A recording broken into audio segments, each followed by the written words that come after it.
Hello जय हिंद दोस्तों। आपका हमारे इस यूट्यूब परिवार में स्वागत है। तो आज हम आप लोग के लिए PYQ सीरीज के तीसरे दिन का साइंस सीरीज लेकर आया हूँ, जो आपके किसी भी एग्जाम के लिए बहुत ही महत्वपूर्ण रखते हैं ये PYQ सीरीज। तो अभी ये 30 दिन जो आपका बिहार पुलिस का एग्जाम है 16 जुलाई से, तो उसके लिए हमने ये टारगेट किया कि 30 दिन सिर्फ और सिर्फ बिहार पुलिस के जितने भी एग्जाम में PYQ साइंस से पूछे गए हैं सभी को मैं आपके सामने विथ डिस्कशन लेकर आऊँगा। तो ऐसा नहीं है कि जिनका बिहार पुलिस है सिर्फ वही इस सीरीज को देखेंगे। ये साइंस का सीरीज आपके BPSC का वनडे ऑब्जेक्टिव, बिहार SSC जो 10+2 या BSO, ASO या फिर आप बिहार SI, कोई भी आप 33 पोस्ट के ESI को देने जा रहे हैं, किसी भी एग्जाम में जो अगर वनडे एग्जाम में साइंस का ऑब्जेक्टिव पूछता है तो उसके लिए आपके लिए रामबाण साबित होगा। तो इसको मिस मत कीजिएगा। चलिए स्टार्ट करते हैं। ठीक है। क्वेश्चन नंबर 1, तरंग जो कि धातुओं में संचरित होती है, तो तरंग जो है ये अनुदैर्ध्य और अनुप्रस्थ दोनों में संचरण होता है।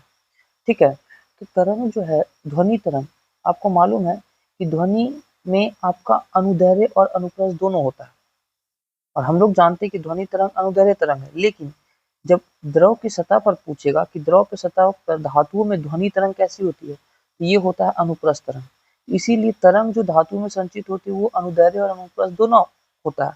ठीक है। तो हम लोग जानते हैं कि यांत्रिक तरंग को दो भागों में बांटा गया है। पहला हो गया अनुदैर्ध्य, दूसरा हो गया अनुप्रस्थ। ठीक है। तो अनुदैर्ध्य तरंग क्या होता है कि जब तरंग की गति की दिशा जो होती है, जब मान लीजिए कोई तरंग गमन कर रहा है तो उसकी तरंग की गति की दिशा जो है उसके कण के कंपन करने के समानांतर होता है, तो उसे अनुदैर्ध्य तरंग कहते हैं। इसीलिए हम लोग बोलते हैं कि ध्वनि तरंग कैसा है, एक अनुदैर्ध्य तरंग। ठीक है। अनुदैर्ध्य तरंग में क्या होता है ना कि ध्रुवण की घटना नहीं होती है। इस चीज को याद रखिएगा। पूछेगा कि अनुदैर्ध्य तरंग में ध्रुवण की घटना होती है, तो नहीं होती है। तो अनुदैर्ध्य तरंग में क्या होता है, जो तरंग चलता है वो संपीड़न और विरलन के रूप में चलता है। इस चीज को याद रखिएगा, संपीड़न और विरलन के रूप में। लेकिन अनुप्रस्थ का बात करेंगे तो ये चलता है आपका श्रृंग एवं गर्त के रूप में। किसके रूप में? श्रृंग एवं गर्त के रूप में। तो अनुप्रस्थ तरंग कैसे गमन करती है? श्रृंग एवं गर्त के रूप में। अनुदैर्ध्य तरंग कैसे गमन करता है? संपीड़न एवं विरलन के रूप में। ठीक है। चलते हैं नेक्स्ट क्वेश्चन नंबर 2। तो 71 का आंसर हो जाएगा 3। एक चाबी भरी घड़ी की कमानी में किस प्रकार की ऊर्जा होती है? तो एक चाबी भरी जो घड़ी होती है उसमें होता है हमारा स्थितिज ऊर्जा। तो स्थितिज ऊर्जा कहाँ कहाँ होती है पहले समझ लेंगे कि स्थितिज ऊर्जा होती किसमें किसमें। तो आप जब स्प्रिंग खींचते हैं, इस तरह का स्प्रिंग रहता है, तो इसे खींचते हैं तो इसमें भी संचित ऊर्जा कैसी रहती है? आपका स्थितिज ऊर्जा। जो बांध होता है, बांध में जब हम लोग पानी को भंडार करके रखते हैं तो उसमें भी कौन सी ऊर्जा होती है? स्थितिज ऊर्जा।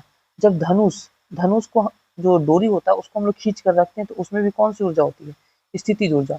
स्थितिज ऊर्जा का फॉर्मूला होता है पोटेंशियल एनर्जी, इंग्लिश में बोलते हैं mgh। मतलब डिपेंड किस पे करता है? मास पे, ग्रेविटी पे और हाइट पे। ठीक है। और गतिज ऊर्जा किसको कहते हैं? जो गति के कारण, जब किसी वस्तु में गति के कारण उसमें जो निहित ऊर्जा होती है उसे गतिज ऊर्जा, और स्थिति के कारण जो ऊर्जा होती है उसे स्थितिज ऊर्जा। तो गतिज ऊर्जा का फॉर्मूला होता है kinetic energy is equal to half mv²। और स्थितिज ऊर्जा बता दिए mgh। ठीक है। यांत्रिक ऊर्जा किसे कहते हैं? गतिज प्लस स्थितिज ऊर्जा के योग को हम लोग यांत्रिक ऊर्जा कहते हैं। तो 72 का आंसर आपका क्या हो जाएगा? 72 का ऑप्शन हो जाएगा ऑप्शन नंबर 2। ठीक है। क्वेश्चन नंबर अगला चलते हैं 75। 75 क्या कहता है कि एक रॉकेट जिस सिद्धांत पर कार्य करता है, तो हम लोग पहले समझ लेते हैं न्यूटन के तीनों नियम को। सबसे पहले आप जानते हैं कि न्यूटन का जो गति का नियम है ये किसने दिया था? तो 1687 में न्यूटन ने अपनी पुस्तक प्रिंसिपिया प्रिंसिपिया में इसका चर्चा किया था। न्यूटन ने गति के तीनों नियम का। तो पहला नियम क्या कहता है पहला नियम कहता है कि अगर कोई वस्तु विराम में है, अगर कोई वस्तु किसमें है, विराम में है, तो वो विराम अवस्था में ही रहेगी जब तक वह एक समान चाल से सीधी रेखा में चल रही है। लेकिन जैसे ही हम उस पर बाहर से कोई बल कार्य कर देते हैं तो उसकी अवस्था में परिवर्तन हो जाता है। लेकिन जब तक हम उस पर बाहर से बल नहीं लगाएंगे, जब तक उस पर कोई बाह्य बल नहीं लगाते, तब तक उसकी वर्तमान अवस्था को परिवर्तित नहीं कर सकते। यही है आपका न्यूटन की गति का पहला नियम। और न्यूटन की गति का पहला नियम ही क्या है, गैलीलियो का नियम। याद रखिएगा, ये पूछता है गैलीलियो का नियम या फिर जड़त्व का नियम। प्रथम नियम को ही क्या कहते हैं, गैलीलियो का नियम या जड़त्व का नियम। प्रथम नियम से, न्यूटन के प्रथम नियम से ही बल का परिभाषा मिलता है। क्या मिलता है, बल का परिभाषा। इस सब चीज को नोट डाउन करते चलिएगा, ठीक है। तो बल का परिभाषा किस नियम से मिलता है, न्यूटन के प्रथम नियम से। अब चलते हैं जड़त्व का बात जब हम किए कि जड़त्व किस पर निर्भर करता है, तो ये द्रव्यमान पे। तो जड़त्व के कारण ही बहुत सारा केस है, आपको याद रखना है। जब हम लोग कंबल को, ये कंबल है, इसको हम लोग यदि डंटा से पीटते हैं तो इस कंबल को डंटा से पीटने पर इससे धूल कण जो होते हैं वो झड़ जाते हैं। किस कारण से, तो जड़त्व के कारण या न्यूटन के प्रथम नियम के कारण, ठीक है। जब चलती हुई गाड़ी होती है उस वो अचानक अगर रुक जाती है तो उसमें बैठे हुए यात्री आगे की ओर झुक जाते हैं। किस कारण से, तो जड़त्व के कारण से, ठीक है। या फिर जब कोई रेलगाड़ी जो है रुकी हुई है और अचानक चलने पर उसमें जो बैठा यात्री है वो पीछे की ओर झुक जाता है। किस कारण से, तो जड़त्व का है। तो जड़त्व का इतना एग्जाम्पल आपको याद रखना है।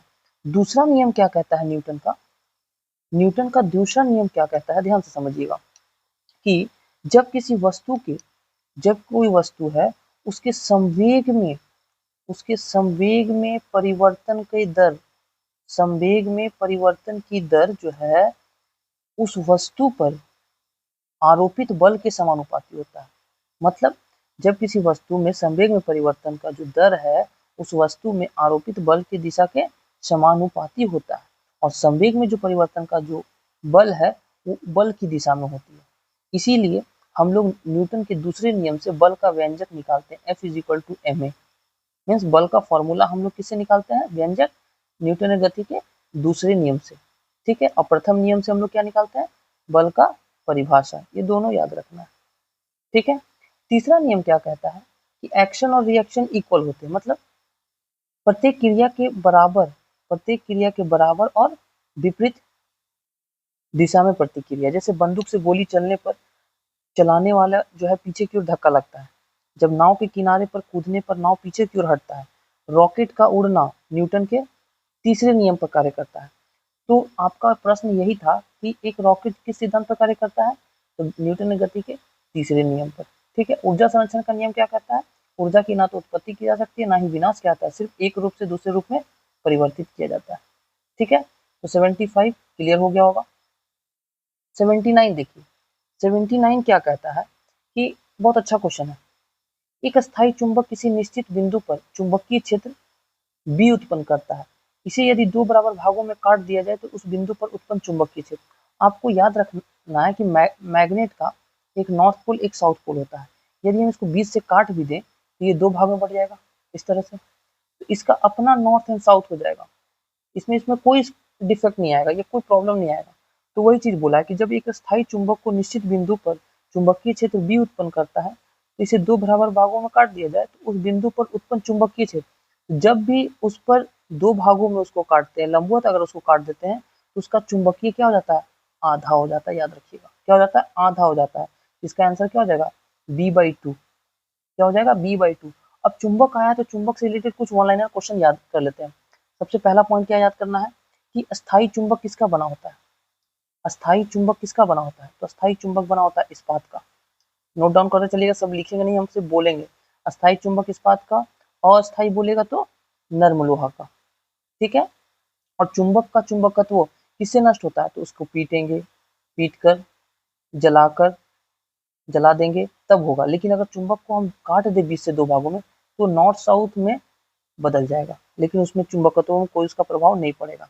और चुंबक का जो सुई है हमेशा वो नॉर्थ दिशा में इंगित करता है। लेकिन अगर चुंबकीय सुई जो बोलेगा मुक्त रूप से किस दिशा में लटकी रहती है, इंगित करती है, तो उत्तर और दक्षिण दिशा में, ठीक है। और हम लोग का जो ये पृथ्वी है, अर्थ, ये जो अर्थ है ये भी एक बहुत बड़ा चुंबक है। तो इसका चुंबकीय क्षेत्र किधर से किधर होता है, दक्षिण से उत्तर। एकदम याद रखिएगा, किधर होता है पृथ्वी का चुंबकीय, दक्षिण से उत्तर। तो क्वेश्चन नंबर 79 क्लियर हो गया। क्वेश्चन नंबर 78, घरेलू खाना पकाने की गैस में मुख्य रूप से क्या होता है? तो हम लोग जो खाना पकाते हैं एलपीजी लिक्विफाइड पेट्रोलियम गैस, इसमें आपका ब्यूटेन के साथ साथ क्या होता है? प्रोपेन होता है। ब्यूटेन के साथ साथ क्या होता है? प्रोपेन होता है एलपीजी में, याद रखिएगा। तो यहाँ पर ब्यूटेन और आइसोब्यूटेन द्वारा द्रवीभूत रूप से, तो ऑप्शन डी बिल्कुल सही है। लेकिन अगर आपको यहीं पर ब्यूटेन और प्रोपेन रहता तो वो आंसर हो जाता।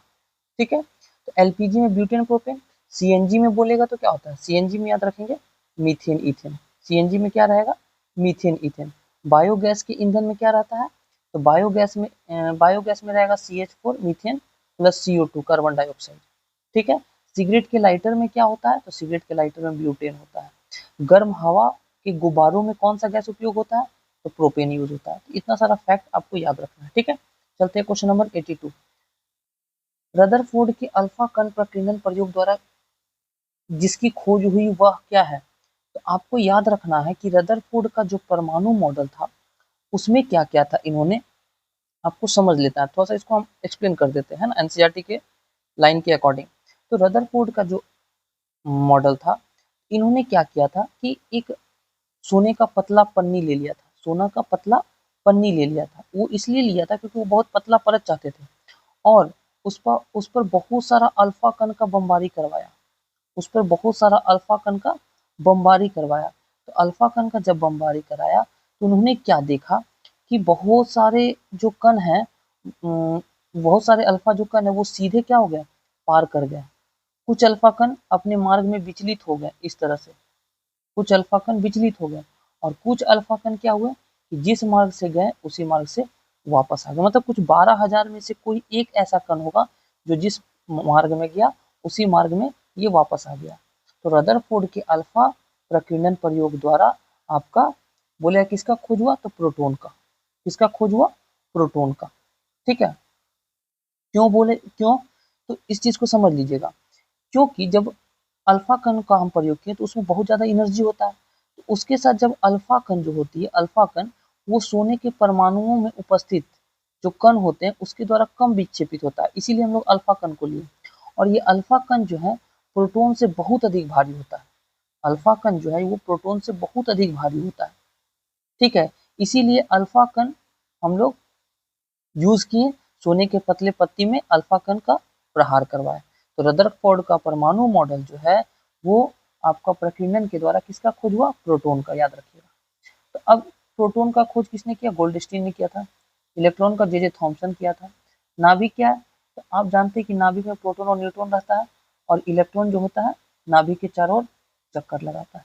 ठीक है, अगला देखते हैं क्वेश्चन नंबर 83। वह सेल वह शेल जिसमें विद्युत धारा का उत्पादन रासायनिक अभिक्रिया के फलस्वरूप होता है क्या कहलाता है? तो वह सेल जिसमें विद्युत धारा का उत्पादन रासायनिक अभिक्रिया के फलस्वरूप होगा उसे सीधा विद्युत रासायनिक सेल कहेंगे। क्या कहेंगे? विद्युत रासायनिक सेल। तो विद्युत रासायनिक सेल में ही क्या होता है कि इसके माध्यम से रासायनिक ऊर्जा को किसमें बदलते हैं? रासायनिक ऊर्जा को विद्युत ऊर्जा में हम लोग बदलते हैं। ठीक है, और ये विद्युत अपघटन सेल क्या होता है? जिसको हम लोग पुनः चार्ज कर सकते हैं, जैसे मोबाइल का बैटरी है ना। तो वैसा सेल जिसको हम लोग पुनः चार्ज कर सकते हैं उसे विद्युत अपघटनीय सेल कहते हैं। कोई दिक्कत? चलिए तो आगे चलते हैं क्वेश्चन नंबर 84। 84 बहुत अच्छा क्वेश्चन है। 84 भी देखिए आपको बहुत अच्छा क्वेश्चन है। समांगी मिश्रण का उदाहरण क्या है? तो सबसे पहले हम लोग समझ लेते हैं कि समांगी और विषमांगी क्या होता है। ठीक है, थोड़ा सा 2 मिनट समय लगेगा। तो समांगी मिश्रण वैसे मिश्रण को कहते हैं जिसमें पदार्थ का जो घटक है वो समान होता है।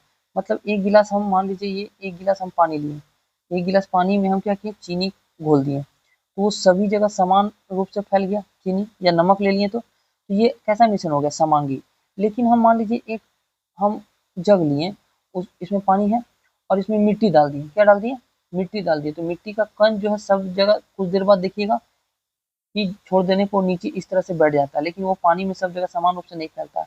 वो हो गया विषमांगी। तो समांगी मिश्रण वैसे मिश्रण को कहते हैं जिसमें अवयव जो है उसके पदार्थ का जो संगठन है सभी जगह समान रहता है, लेकिन विषमांगी में समान नहीं रहता है। ठीक है, तो समांगी मिश्रण में आप क्या देखते हैं कि एग्जाम्पल याद रख लेना आपको, चीनी जल का मिश्रण, नमक जल का मिश्रण, ये सब आपको याद रख लेना। ठीक है। और एक चीज इसमें देख लीजिएगा कि विषमांगी में समान नहीं है, मतलब वहां पे आपका हो जाएगा मिट्टी और पानी का मिश्रण, ठीक है, बालू और नमक का मिश्रण, बालू एवं लोहे का जो छिलका होता है उसका मिश्रण, तो वो विषमांगी मिश्रण का हो गया। तो इसमें आपका देखिए बुक में आंसर इसका गलत दिया हुआ मेरे हिसाब से, समांगी मिश्रण का उदाहरण गन पाउडर दिया है, ठीक है।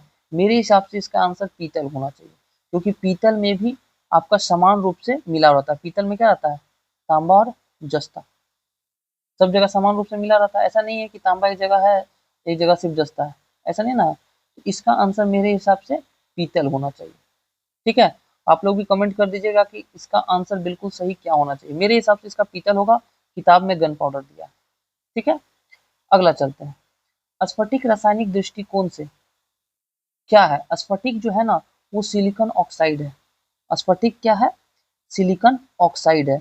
और ये सिलिकॉन ऑक्साइड जो है ना ये सोडियम सिलिकेट का बना होता है। किसका बना होता है, सोडियम सिलिकेट का बना होता है। तो स्फटिक रासायनिक दृष्टिकोण से क्या, SiO2। Question number 86। 86 क्या कहता है कि जब मैग्नीशियम और क्लोरीन के बीच में अभिक्रिया कराते हैं, जैसे मान लीजिए मैग्नीशियम है और इसको क्लोरीन के साथ अभिक्रिया कराएंगे, तो क्या होगा कि मैग्नीशियम का परमाणु संख्या कितना होता है, 12। इसको हम लिख सकते हैं 282 इलेक्ट्रॉनिक कॉन्फिगरेशन। क्लोरीन का कितना होता है, 287। इसको 287, क्योंकि 2 क्लोरीन है तो इसको भी एक इलेक्ट्रॉन चाहिए, इसको भी एक इलेक्ट्रॉन चाहिए अपना ऑक्टेट को कंप्लीट करने के लिए। लेकिन मैग्नीशियम में क्या, ये लास्ट में जो 2 इलेक्ट्रॉन है इसको 2 इलेक्ट्रॉन दे देगा तो ये अपना ऑक्टेट पूरा कर लेगा। मतलब एक इलेक्ट्रॉन इसको दे देगा, एक इलेक्ट्रॉन इसको दे देगा। मैग्नीशियम, जैसे मैग्नीशियम के पास कितना लास्ट में 1 और 1 2। लेकिन जैसे ही हम क्लोरीन की बात किए तो क्लोरीन में क्या है, एक इधर क्लोरीन, एक इधर क्लोरीन। तो क्लोरीन के लास्ट में कितना है, 1 2 3 4 5 6 7, 1 2 3 4 5 6 7। तो अब देखिए ये क्या करेगा कि मैग्नीशियम को चाहिए कितना, एक देना है तो इसको दे देगा, ये एक इसको दे देगा। अब क्लोरीन कितना बना लिया, 8। ये क्लोरीन कितना बना लिया, 8। और मैग्नीशियम के पास भी 2 और 8 होकर ये अपना ऑक्टेट पूरा कर दिया। मतलब यहाँ मैग्नीशियम क्या कर रहा है, अपना 2 इलेक्ट्रॉन को त्याग कर रहा है। तब ऑप्शन पकड़िए, जब मैग्नीशियम और क्लोरीन के बीच अभिक्रिया होती है तब प्रत्येक मैग्नीशियम परमाणु में 2 इलेक्ट्रॉन ग्रहण करता है, नहीं 2 इलेक्ट्रॉन त्यागता है, तो ये नहीं होगा। प्रत्येक क्लोरीन परमाणु 1 इलेक्ट्रॉन त्यागता, नहीं ये तो प्रत्येक इलेक्ट्रॉन क्या होता है, 1 इलेक्ट्रॉन ग्रहण करता है। दिखाया था ना, 2 क्लोरीन था तो दोनों एक एक इलेक्ट्रॉन को क्या किया था, लिया था। यह एक सहसंयोजन बंधन है, नहीं। प्रत्येक मैग्नीशियम परमाणु में 2 इलेक्ट्रॉन त्याग होता है, बिल्कुल 2 इलेक्ट्रॉन त्याग होता है, तो ऑप्शन डी। Question number 87। वह तरल जो ऑक्सीकारक और अकारक दोनों की तरह कार्य करता है। तो ऑक्सीकारक और अकारक दोनों की तरह काम करेगा कौन सा, हाइड्रोजन पेरोक्साइड H2O2। H2O2। अब दूसरा ऑप्शन है गंधक अम्ल। गंधक अम्ल को ही कहते हैं H2SO4, सल्फ्यूरिक अम्ल। इसी को कहते हैं रसायन का राजा, इसी को कहते हैं ऑयल ऑफ विट्रॉयल। क्या कहते हैं, ऑयल ऑफ विट्रॉयल। नाइट्रिक अम्ल इसको कहते हैं HNO3, इसका फॉर्मूला होता है। और हाइड्रोक्लोरिक का होता है HCl। तो पूछता है आपको अम्ल राज में किसका किसका मिश्रण होता है, तो अम्ल राज में आपका याद रखिएगा सांद्र HCl और सांद्र HNO3। तो HCl कितना रहता है, 3, और HNO3 कितना रहता है, 1। तो 3:1 आपका ये उपस्थित रहता है, याद रहेगा। और इसी हाइड्रोक्लोरिक अम्ल को हम लोग म्यूटेरिक अम्ल भी कहते हैं, म्यूरिएटिक, ठीक है, म्यूरिएटिक अम्ल भी कहते हैं। और H2SO4 को ऑयल ऑफ विट्रोइल भी कहते हैं, ठीक है। चलिए क्वेश्चन नंबर 88। किस अणु में द्विबंध होता है, तो द्विबंध मतलब डबल बॉन्ड। तो आप खुद देखिए अमोनिया, नाइट्रोजन के पास 5 होता है तो ये 3 हाइड्रोजन है, तो अपने तरफ 3 हाइड्रोजन, मीन्स हाइड्रोजन को 1 इलेक्ट्रॉन चाहिए, नाइट्रोजन को 1 2 3 4 5। ये एक बॉन्ड मतलब नाइट्रोजन जो है हाइड्रोजन के साथ सिंगल सिंगल बॉन्ड बनाएगा, तो ये तो होगा नहीं। क्लोरीन, 3 क्लोरीन है तो 3 क्लोरीन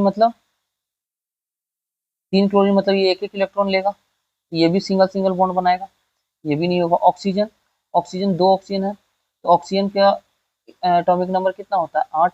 इसको हम लिख सकते हैं 2 और 6। तो 2 और 6 मतलब 1 2 3 4 5 6। 1 2 3 4 5 6, तो क्या करेगा ये 2 इलेक्ट्रॉन इससे ले लेगा, 2 इलेक्ट्रॉन इससे, तो इसका 8 पूरा हो गया, इससे इसका 8 पूरा हो गया, मतलब ऑक्सीजन और ऑक्सीजन के बीच में डबल बॉन्ड होता है। ठीक है, और एक चीज हम बता देना चाहते हैं, नाइट्रोजन नाइट्रोजन के बीच में ट्रिपल बॉन्ड होता है, याद रखिएगा। ऑक्सीजन ऑक्सीजन के बीच में डबल बॉन्ड होता है। ठीक, आगे क्वेश्चन नंबर 89। देखिए 88 थोड़ा कंसेप्चुअल चीज है, इसका हम कंसेप्ट लेकर आएंगे जब आपको बॉन्ड वाला चैप्टर रासायनिक बंधन तब समझा देंगे। ठीक है, दहन की क्रिया के लिए कौन सा शर्त आवश्यक है? तो दहन की क्रिया के लिए आपको क्या चाहिए? पदार्थ के ज्वलन की ताप की प्राप्ति होना चाहिए। ठीक है, मतलब कोई भी चीज यदि जलता है तो उसके लिए उसका शर्त ये होगा कि उसका ज्वलन ताप निर्भर करेगा कि उसका ज्वलन ताप क्या है। तो ज्वलन ताप क्या होता है? वैसा ताप, न्यूनतम तापमान जिस पर कोई पदार्थ जलने लगता है। मतलब मान लीजिए कोई 5 डिग्री सेल्सियस पर जलने लगा, कोई 10 डिग्री सेंटीग्रेड पर जलने लगा, कोई 100 डिग्री सेंटीग्रेड पर जल रहा है, तो वो उसका ज्वलन ताप है। ये 5 डिग्री उसके लिए हो गया। कोई अगर वस्तु 10 डिग्री पे ही जल रहा है तो उसके लिए वो ज्वलन ताप हो गया। कोई वस्तु 100 डिग्री सेंटीग्रेड पर जल रहा है तो उसके लिए वो ज्वलन ताप हो गया। तो ज्वलन ताप वह न्यूनतम ताप पर जिस पर कोई पदार्थ जलने लगता है। ठीक है, तो हमको मालूम है कि दहन, दहन कैसी अभिक्रिया है? दहन कोई जलना, तो उष्मा क्षेपी अभिक्रिया, उष्मा क्षेपी के साथ साथ याद रखिएगा ये ऑक्सीकारक अभिक्रिया भी है, पूछता है एग्जाम में। दहन कैसी अभिक्रिया है? उष्मा क्षेपी और ऑक्सीकारक दोनों अभिक्रिया।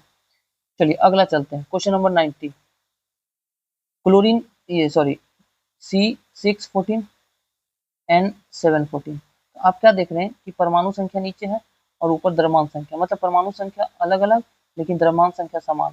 तो संभारिक किसे कहते हैं? जिसका परमाणु संख्या अलग अलग हो और द्रव्यमान संख्या क्या हो? बराबर हो, तो उसे संभारिक कहते हैं।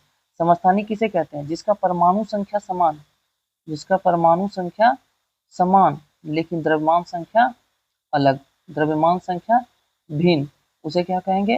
तो समस्थानिक कहेंगे। ठीक है, अपरूप किसे कहेंगे? तो जिसका भौतिक गुण, याद रखिएगा, जिसका भौतिक गुण भिन्न हो, मतलब अलग अलग हो, लेकिन रासायनिक गुण, रासायनिक गुण समान हो। ठीक है, तो उसे क्या कहेंगे? अपरूप कहेंगे। तो हाइड्रोजन के कितने समस्थानिक होते हैं? हाइड्रोजन के 3 समस्थानिक, याद रखिएगा। ऑक्सीजन के भी कितने समस्थानिक होते हैं? 3 समस्थानिक होते हैं। एकदम इसको अच्छे से याद रख लेना। ठीक है, क्वेश्चन नंबर 91। प्रकाश संश्लेषण की दर अधिकतम होती है। देखिए प्रकाश संश्लेषण से एक वीडियो डाल दिए, देख लीजिएगा। तो प्रकाश संश्लेषण की दर किसमें सबसे अधिक होती है? लाल में। सबसे कम किसमें होता है? बैगनी में। हरा में क्या होता है? नहीं होता है, हरा में नहीं होता। याद रहेगा, प्रकाश संश्लेषण का वीडियो देख लीजिएगा। Question number 92। एक पौधे का दूसरे पर उगने वाला पौधा क्या कहलाता है? मतलब एक का दूसरे पे उगना क्या कहलाएगा? एपीफाइट। एक पौधे का दूसरे पौधे के ऊपर उगना क्या कहलाएगा? एपीफाइट। मतलब एपीफाइट को हम लोग वायु पौधा के रूप में भी जानते हैं। किस पौधा के रूप में जानते हैं इसको? वायु पौधा। याद रखिए, किस पौधा के रूप में जानते हैं इसको?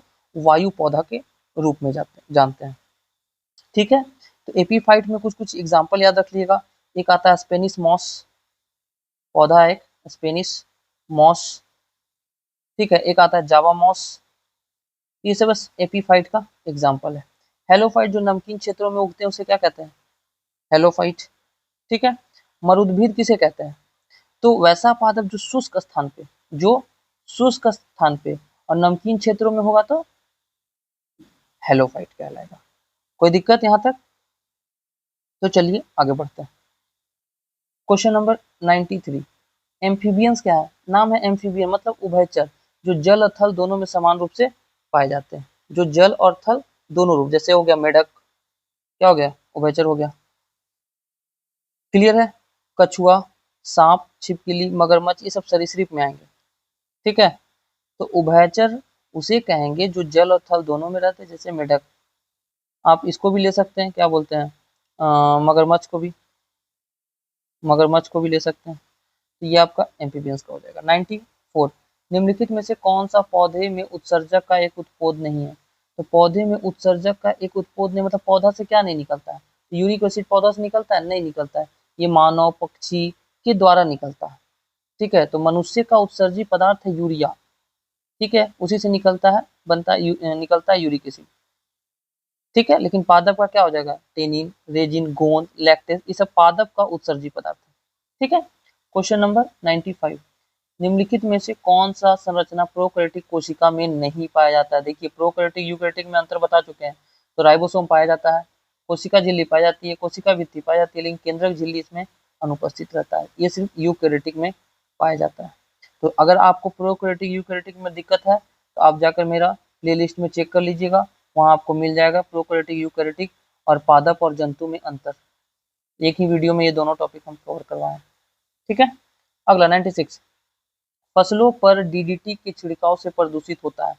तो फसलों के डीडी के छिड़काव से क्या होगा? वायु, मिट्टी, जल प्रदूषित होता है। वायु, मिट्टी और जल प्रदूषित होता है। ये डीडीटी पूछता है कि डीडीटी का फुल फॉर्म क्या होता है, तो याद रखिएगा dichloro diphenyl trichloro ethane, याद रहेगा, dichloro diphenyl dichloro ethane होता है। ठीक है, तो डीडीटी का उपयोग हम लोग किस रूप में करते हैं मालूम है? याद रखिएगा, इसको हम लोग कीटनाशक के रूप में उपयोग करते हैं। किसके रूप में? कीटनाशक के रूप में। और डीडीटी का खोज किसने किया था? पॉल हरमन मूलर ने किया था। ये भी लाइन याद रखिएगा, पॉल हरमन मूलर ने किया था। क्वेश्चन नंबर नेक्स्ट चलते हैं 97, एफ्लाटॉक्सिन नामक विष, एफ्ला विष किससे उत्पन्न किया था? ये एग्जाम 2446 में पूछा हुआ है एसआई में। तो ये होता है आपका विषाणु के द्वारा।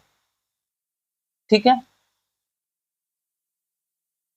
देखिए ये है एफ्लाटॉक्सिक, ये एफ्लाटॉक्सिक है, तो इसका आंसर जो है ना फंगस होगा। लेकिन एफ्लाविस जो होता है वो विषाणु के द्वारा होता है। ठीक है, तो एफ्लाटॉक्सिन नामक विष जो है किसके द्वारा उत्पन्न होता है? फंगस के द्वारा। क्लियर है? जीवाणु के द्वारा आपको कौन कौन सा रोग होता है मालूम है? तो जीवाणु के द्वारा होता है टिटनेस, टिटनेस, हैजा, टाइफाइड, क्षय रोग, डिप्थीरिया रोग, ये जीवाणु के द्वारा होता है। ठीक है, प्रोटोजोआ के द्वारा आपको मालूम मलेरिया होता है, पायरिया होता है, सोने की बीमारी होता है। ठीक है, पेचिस होता है। तो ये सभी आप याद रखिएगा। फंगस के द्वारा भी आपको कुछ एग्जाम्पल आते हैं, जैसे दांत खाद खुजली, ये सभी किसके द्वारा होता है? फंगस के द्वारा। गंजापन जो होता है फंगस के द्वारा। तो ये सब छोटे छोटे पॉइंट को याद रखना। ठीक है, और ये जो कवक, शैवाल, लाइकेन जो होते हैं ना, जो अभी हम आपको बताएं, एफ्लाटॉक्सिस नामक विष किसके द्वारा होता है? फंगस के द्वारा। तो इसमें आपका फंगस जो है कवक है, ये किसके अंतर्गत आता है? तो कवक हो गया, शैवाल हो गया, लाइकेन हो गया, थैलोफाइटा समूह के अंतर्गत आता है। ठीक है, आगे चलते हैं क्वेश्चन नंबर 98, मानव शरीर के किस अंग में रुधिर ऑक्सीजन युक्त होता है? तो रुधिर ऑक्सीजन युक्त किस में होगा आपका? तो ये आपका फेफड़ा में होता है। किस में होता है? फेफड़ा में होता है। ठीक है, फेफड़ा में ही क्या होता है ना कि रुधिर जो है ऑक्सीजन में घुलकर शुद्ध रक्त में परिवर्तित हो जाता है। और हम लोग को मालूम है कि फेफड़ा से ही जो फुफ्फुस शिरा है उसके द्वारा ब्लड ब्लड जो है वो हृदय के बायां आलिन में आता है, मतलब हृदय के बायां आलिन में प्रवेश करता है। क्लियर है? तो आपको याद रखना है कि मानव शरीर के किस अंग में रुधिर ऑक्सीजन युक्त होता है? फेफड़ा में। नेक्स्ट चलते हैं क्वेश्चन नंबर 99, कौन सा सुमेलित नहीं है? तो साल्मोनेला कुष्ठ, साल्मोनेला कुष्ठ युग्म सुमेलित नहीं है। साल्मोनेला जो है ना ये टाइफी नामक जीवाणु टाइफाइड रोग के लिए, किसके लिए है? टाइफाइड के लिए। ठीक है, प्लाज्मोडियम मलेरिया, ठीक है, टीनिया सोलियम टीनियासिस के लिए है, पैराथर्मोन ऑस्टियोपोरोसिस के लिए। ठीक है, तो इसमें आपको याद रखना कुष्ठ रोग, एक ऑप्शन दिया ना, तो कुष्ठ रोग के बचाव के लिए हम लोग एक दवा यूज करते हैं एमडीटी, ये एमडीटी दवा का उपयोग करते हैं। ठीक है, माइक्रोबैक्टीरियम लेप्री नामक जीवाणु जो है वो कुष्ठ रोग, क्या बोले, माइकोबैक्टीरियम लेप्री नामक जीवाणु से कुष्ठ रोग होता है। कुष्ठ रोग किससे होता है? ये होता है माइकोबैक्टीरियम लेप्री नामक जीवाणु से। लेकिन साल्मोनेला टाइफाई से क्या होता है? टाइफाइड रोग होता है। तो क्वेश्चन नंबर 99 का कौन सुमेलित नहीं है? तो option A. Question number 100, meiosis के लिए कौन सा सही है? तो म्यूसिस के लिए आपका म्यूसिस 1 जो है समसूत्री नहीं, म्यूसिस 1 अर्धसूत्री होता है। म्यूसिस 1 क्या होता है? अर्धसूत्री। लेकिन म्यूसिस 2 बोलेगा ना तब ये समसूत्री सही हो जाता है। ठीक है, तो हम आपके लिए समसूत्री और अर्धसूत्री इससे रिलेटेड डिफरेंस जो है लेकर बहुत जल्द आएंगे। तो आपका ये आज का करीब 27 से 28 क्वेश्चन हमने क्लियर किया। कोई डाउट होगा तो आप लोग कमेंट में डाल दीजिएगा। और हमने आपको एक क्वेश्चन का आंसर बताया था जो पीतल वाला, उसको चेक कर लीजिएगा और अपना उत्तर कमेंट में ज़रूर डाल दीजिएगा। ठीक है, तो चलिए मिलते हैं नेक्स्ट वीडियो में, तब तक के लिए जय हिंद, थैंक यू।